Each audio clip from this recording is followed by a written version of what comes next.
ये लें भाई। ये क्या, ये तो खाली डब्बी है। और ये भी मुझे कम लग रही है। आप मुझे चूना लगाने के चक्कर में हो क्या? हाँ यार, ये तो वाकई खाली है। और शैम्पू, ये कैसे खाली हो गए? अच्छा, मैं आपको और देता हूँ। नहीं भाई, नहीं चाहिए मुझे, रहने दो। अगर मैं ये ले जाता तो आप वापस करते मुझसे। कभी नहीं करते, जा रहा हूँ मैं। यार ये खाली कैसे हो गए? कुछ तो गड़बड़ है। मुझे अपने कैमरे चेक करने चाहिए।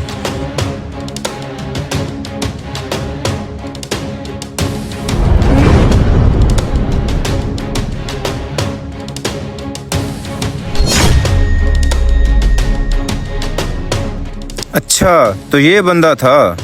इसको शायद पता नहीं था कि मेरी दुकान में कैमरे भी लगे हुए हैं। आने दो इसको, इसकी तो मैं तबीयत बनाऊंगा।